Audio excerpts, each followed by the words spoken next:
Hai. Assalamualaikum warahmatullahi wabarakatuh. Perkenalkan, nama saya Fatah Alfarisi Wiryadi dari Prodi Sistem Informasi NIM 240101007. Perkenalkan, nama saya Fendi Aji Febriansyah dari Prodi Sistem Informasi NIM 240101008. Di sini kami akan mempresentasikan pemrograman Python, yaitu program menentukan jam menggunakan bahasa Python. Bahwa pembuatan video ini bertujuan untuk memenuhi tugas ujian akhir semester mata kuliah dasar pemrograman yang diampu oleh Bapak dosen Muhammad Muhtarom SE Eskom Mkom. Di video kali ini kami akan membahas yang pertama adalah cara menginstal Python di laptop, yang kedua cara menginstal Visual Studio Code di laptop, yang ketiga adalah bagaimana menggunakan struktur logika pada Python, yang keempat adalah bagaimana menggunakan struktur looping pada Python. Lanjut saja. Kata pengantar, puji syukur kami panjatkan kepada Tuhan Yang Maha Esa karena atas rahmat dan karunia-Nya, laporan ini yang berjudul Program Menentukan Jam Menggunakan Bahasa Python dapat diselesaikan dengan baik.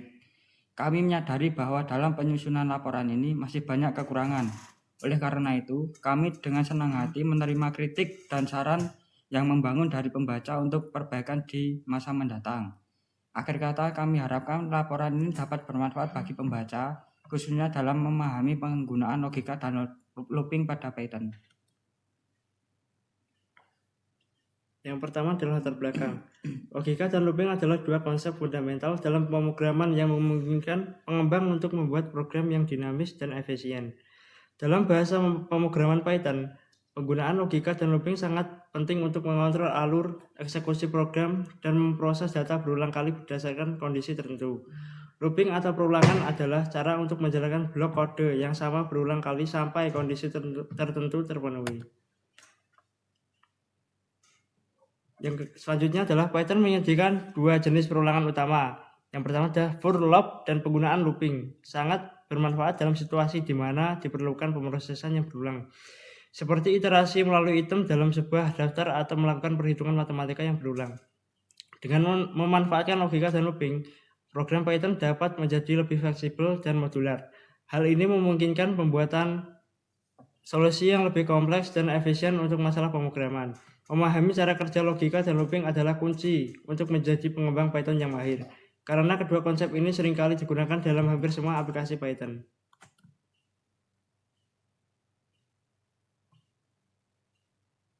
Rumusan masalah.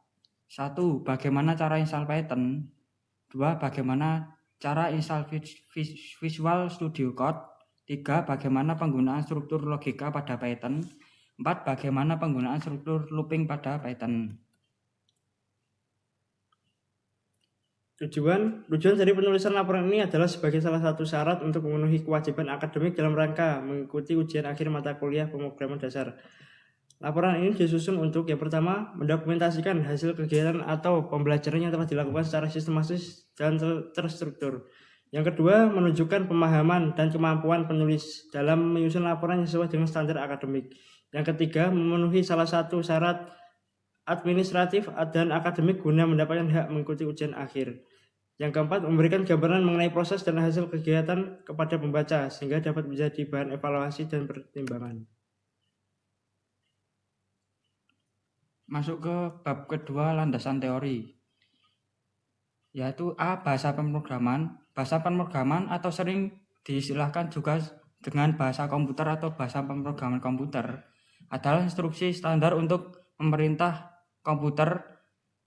Bahasa pemrograman ini merupakan suatu himpunan dari aturan sinteks dan sematik yang dipakai untuk mendefinisikan program komputer. Bahasa ini memungkinkan seorang programmer dapat menentukan secara persis data mana yang akan diolah oleh komputer, bagaimana data ini akan disimpan atau diteruskan, dan jenis langkah yang akan diambil dalam berbagai situasi secara persis. Python. Bahasa pemrograman Python. Python adalah bahasa pemrograman serbaguna yang sifatnya interpretatif dengan filosofi desain yang menitikberatkan pada keterbacaan kode. Python yaitu bahasa pemrograman yang digunakan developer untuk membuat aplikasi, memberi perintah komputer, serta melakukan analisis data. Python merupakan suatu bahasa pemrograman tingkat tinggi yang sangat luar biasa dan berorientasi objek. Nama Python pada bahasa pemrograman ini bukan diambil dari nama jenis ular yang besar, namun Python diambil dari nama grup komedi terkenal dari Inggris yaitu Monty Python. Python dianggap sebagai bahasa yang menggabungkan kemampuan yang kuat dengan sintaks kode yang sangat jelas, serta dilengkapi dengan pustaka standar yang komprehensif dan luas. Salah satu fitur khas dari Python adalah keberadaannya sebagai bahasa pemrograman dinamis dengan manajemen memori yang otomatis. Masuk ke bab 3 yaitu pembahasan langkah-langkah install Python. 1. Langkah pertama, kunjungi situs web Python dan klik tombol unduh Python. Pilih versi terbaru. Saat tulisan ini dibuat, versi yang dipilih adalah Python 3.12.6. Yang kedua, setelah mengunduh file Python tersebut di perangkat Anda, setelah itu klik 2 kali untuk mulai penginstalan. 3. Selama proses berlangsung, disarankan untuk mencentang kotak gunakan hak istimewa admin saat menginstal py.exe dan tambahkan Python exe ke pad agar nantinya Anda tidak perlu repot melakukan penyesuaian manual dan pada variabel lingkungan. Jadi pada gambar itu yang ada gambar kotak itu dicentang semua. Selanjutnya, kemudian ikuti petunjuk di layar untuk menginstal Python. Setelah instalasi selesai, Anda akan melihat pesan sukses seperti ini. Dan yang terakhir, Anda dapat memverifikasi bahwa Python telah diinstal dengan membuka prompt perintah dan mengetik perintah seperti gambar berikut. Jadi sebelum mengetik perintah, kalian membuka cmd, lalu mengetikkan perintah Python spasi min v. Setelah itu di enter. Dan selanjutnya akan muncul Python versi berapa yang telah diinstal di laptop masing-masing. Yang B, langkah-langkah install Visual Studio Code. 1. Buka situs web Visual Studio Code. 2. Unduh versi yang sesuai dengan sistem operasi Anda. 3. Jalankan penginstal yang telah diunduh. 4. Sebelum memulai setting, muncul jendela persetujuan persyaratan aplikasi. Baca persyaratan dengan seksama, kemudian centang kotak I accept the agreement. Lalu klik next. Selanjutnya, pilih lokasi instalasi. Secara default, Visual Code akan diinstal di folder program. Jika ingin mengubah lokasi instalasi, klik browser dan pilih folder yang diinginkan. Setelah itu, klik next untuk melanjutkan. 6. Pilih folder start untuk menu untuk menempelkan shortcut program. Kita bisa menggunakan folder yang dibuat otomatis atau mencari folder lain. Selanjutnya, pada langkah ini kita dapat memilih komponen tambahan yang ingin diinstal. Beberapa pilihan yang tersedia termasuk menambahkan Visual Code ke pad, membuat penjelasan di desktop, dan mengasosiasikan VS Code dengan file tertentu. Pilih opsi yang sesuai dengan kebutuhan Anda, lalu klik next. 8. Setelah itu kita akan memulai proses instalasi dengan klik install lalu tunggu. 9. Tunggu hingga proses install selesai. Setelah selesai proses install, klik finish dan Visual Code siap digunakan. Selanjutnya masuk ke bab 3 yang C, yaitu contoh penggunaan struktur logika dan looping pada Python. Yang pertama, penggunaan struktur logika pada program menentukan jam.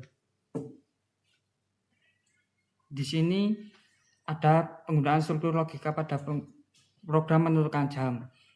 Pertama, kita print program menentukan jam, lalu mengambil input jam, menit, dan detik dengan variabel jam sama dengan integer input, masukkan jam dari angka 0 sampai 23.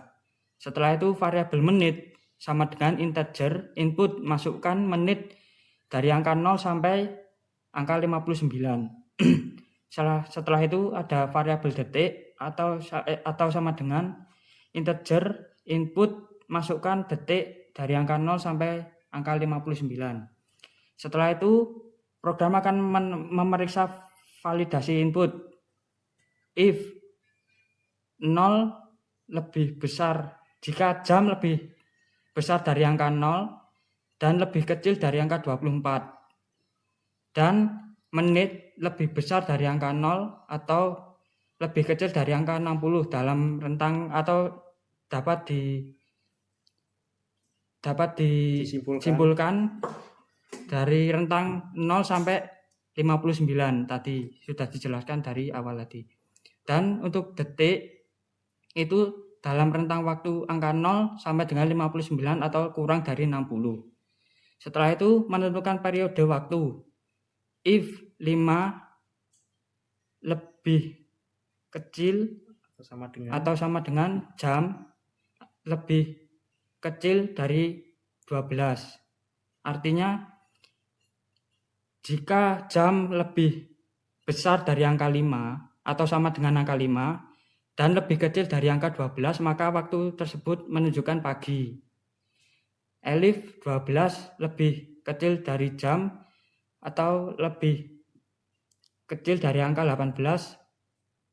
Yang dimaksud adalah jam lebih besar dari angka 12 atau sama dengan jam 12 atau lebih kecil dari 18 atau jam 18 atau jam 6 sore, itu waktu menunjukkan siang. Elif 18 lebih kecil daripada jam atau jam lebih kecil dari angka 21, maka waktu menunjukkan sore. Jadi di sini jika inputan jam lebih besar dari angka 18 atau lebih kecil dari angka 21, maka waktu tersebut menunjukkan sore. Elsa waktu sama dengan malam, dan di lain angka yang disebutkan dari tadi itu termasuk malam. Selanjutnya menampilkan hasil print. Waktu yang Anda masukkan adalah jam sama dengan format 02, itu maksudnya di tampilan hasil nanti akan selalu menampilkan 2 angka. Jadi misal nanti hanya menginputkan 5, nanti di output akan menghasilkan 05. Ya, 05. Di menit sama dengan format 02 juga, sama dengan detik sama dengan format 02 strip waktu, nanti akan menunjukkan apa yang akan diinputkan tadi. Print atau else print input tidak valid, pastikan jam, menit, dan detik dalam rentang waktu yang benar. Ini maksudnya jika nanti penginput itu salah dalam menginputkan angka, misal ini kan tadi rentang dari 0 sampai 60. Nah, itu misal menginputkan 61 gitu, inputan akan muncul inputan tidak valid, atau pastikan jam, menit, dan detik dalam rentang waktu yang benar. Di sini untuk outputnya, ini saya yang pertama masukkan jam 7, masukkan menit 54, masukkan detik 30, dan akan muncul waktu yang Anda masukkan adalah jam 7, menit 54, detik 30 menunjukkan pagi. Setelah itu saya mencoba masukkan lagi program jam 14, masukkan jam 14, masukkan menit 49, masukkan detik 32. Waktu yang Anda masukkan adalah jam 14 atau jam 2, menit 49, detik 32 menunjukkan siang. Setelah itu saya mencoba masukkan lagi, masukkan jam 18, masukkan menit 54, masukkan detik 30. Waktu yang Anda masukkan adalah jam 18, menit 54, detik 30. Waktu menunjukkan sore. Setelah itu yang terakhir saya memasukkan jam 22, masukkan menit 45, masukkan detik 21. Waktu yang Anda masukkan adalah jam 22, menit 45, detik 21 menunjukkan malam. Selanjutnya adalah penggunaan struktur looping. Yang pertama adalah for range. Range memiliki parameter yaitu start, stop, step. Secara default parameter range adalah range, start, nol, stop, dan step. Pada contoh kali ini, yang pertama ada variabel angka. Integer, input, masukkan angka untuk tabel perkalian. Print format tabel perkalian dan menunjukkan variabel angka. For i in range 1 sampai 11.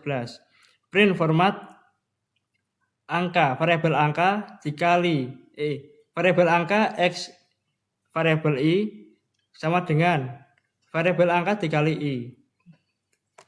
Jadi pada program kali ini akan menunjukkan yang pertama, user itu menginputkan angka yang dipilih, yang apabila ingin melakukan perkalian 1, masukkan angka 1, dan seterusnya. Selanjutnya, inputan user akan dikalikan sesuai rank pada 1 sampai 11 ini. Jadi inputan user tadi akan dikalikan masing-masing dari angka yang diciptakan dari rank 1 sampai 10. Jadi apabila rank sendiri akan menghasilkan angka 1 itu dari for range itu sendiri dikalikan 1 dari inputan user. Contoh programnya kayak gini. Hasil outputnya. Jadi user itu masukkan angka 1, masukkan angka 9. Akan muncul tabel perkalian angka 9. 9 tadi yang 9 dari inputan user. 1 sampai 10 itu dari hasil for i in range 1 sampai 10 tadi. Selanjutnya adalah break. Statement break kita dapat menghentikan sebuah looping walaupun loop sedang berjalan. Ya, kali ini penggunaan break untuk mencari salah satu data pada data list. Yang pertama, variabel katalis. Terdapat data apel, jeruk, pisang, mangga, dan kiwi. Kata target yang ingin dicari yaitu mangga. For kata in katalis. For variabel kata in variabel katalis. Print mengecek kata, format kata untuk menunjukkan variabel kata. If kata sama dengan kata target. Apabila variabel kata ini akan menginputkan sesuai pada data yang terdapat pada variabel kata target, maka akan menciptakan print format kata target yaitu mangga akan dicetak ditemukan. Break setelah kata mangga tersebut ditemukan maka akan memberhentikan looping, dan apabila mangga tersebut tidak ditemukan maka looping akan tetap lanjut. Contoh hasil outputnya yaitu mengecek kata apel, mengecek kata jeruk, mengecek kata pisang, mengecek kata mangga, dan apabila mangga ditemukan akan menciptakan kata mangga ditemukan. Selanjutnya yaitu continue. Dengan continue statement kita dapat melewati operasi yang kita lakukan dan langsung lanjut ke iterasi berikutnya. Yang pertama, penggunaan continue untuk menampilkan kata yang memiliki lebih dari 5 huruf. Terdapat variabel katalis, mangga, manggis, nanas, pir, rambutan, duku, naga. For kata in katalis.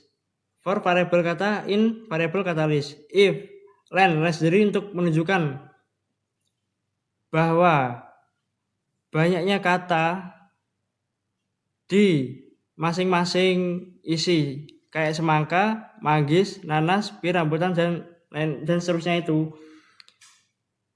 If len panjang kata kurang dari 5 akan continue. Print kata yang lebih dari 4 huruf dan variabel kata. Di sini apabila panjang kata kurang dari 5 akan dilewati. Yaitu seperti outputnya kayak gini. Kata yang lebih dari 4 huruf akan menciptakan semangka. Kata yang lebih dari 4 huruf akan menciptakan manggis. Kata yang lebih dari 4 huruf akan menciptakan nanas. Kata yang lebih dari 4 huruf akan menciptakan rambutan. Jadi yang dicetak di sini adalah angka yang kurang dari 5 huruf. Dan fungsi len kata ini untuk mengecek masing-masing kata. Apabila terdapat huruf yang kurang dari 5 akan dilewati, yaitu continue. Dan apabila kata tersebut lebih dari 5 akan dicetak.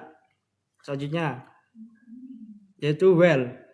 While statement akan mengeksekusi operasi di dalamnya selama kondisinya bernilai true. Di sini saya terdapat data list kosong bernama data barang, data harga, dan data jumlah. Yaitu penerapan while di sini adalah untuk menggunakan kasir sederhana ya. Yang pertama while true. Ada variabel user barang, input masukkan barang. Variabel jumlah integer, tipe data integer. Input masukkan jumlah. Harga, variabel harga, tipe data integer, input masukkan harga barang. Dan variabel selesai, input ketik selesai untuk berhenti, tekan enter untuk lanjut.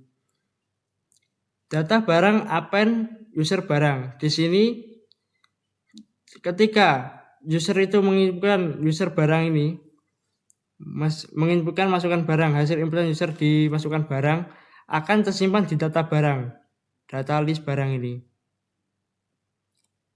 Data harga append harga, yaitu ketika user memasukkan jumlah, data jumlah append jumlah. Ketika user menginputkan jumlah barang yang ingin dibeli, data tersebut akan tersimpan di data jumlah. Selanjutnya data harga append harga.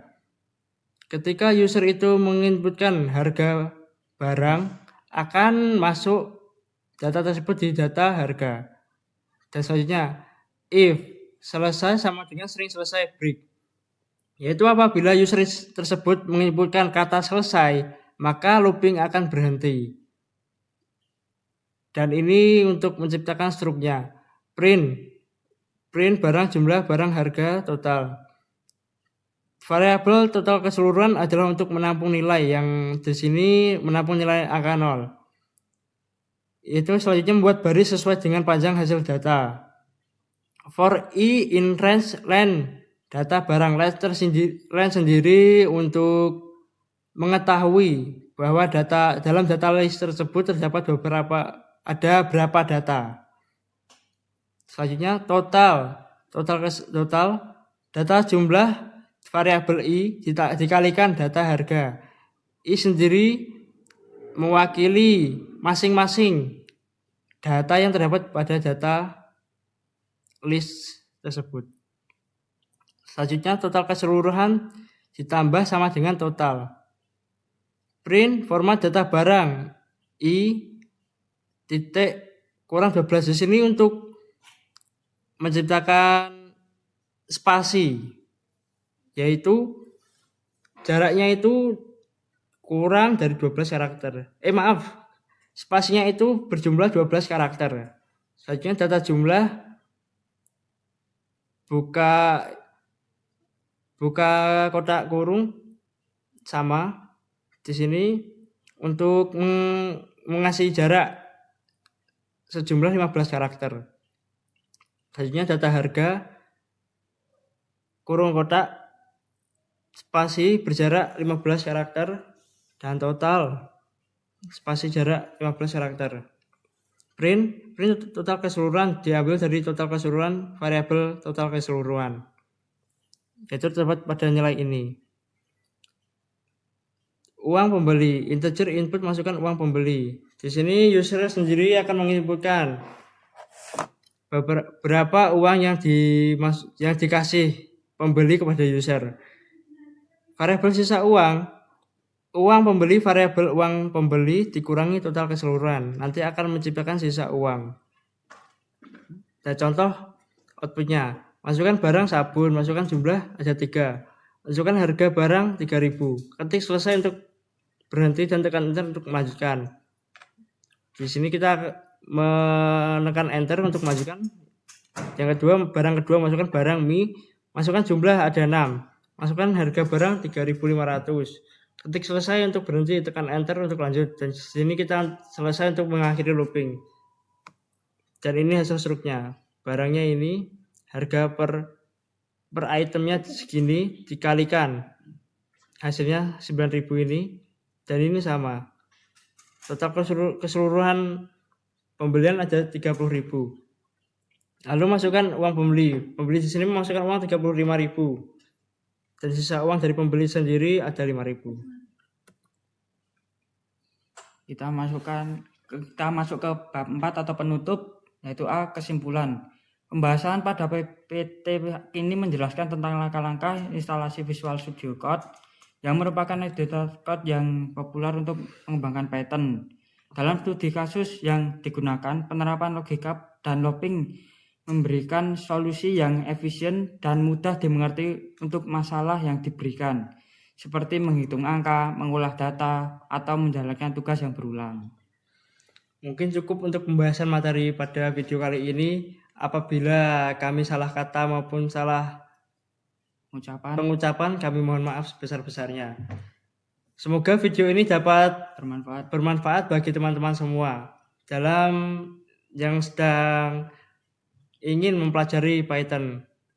Mungkin cukup untuk kali ini. Sekian dari kami. Wassalamualaikum warahmatullahi wabarakatuh. Terima kasih. Oke, biar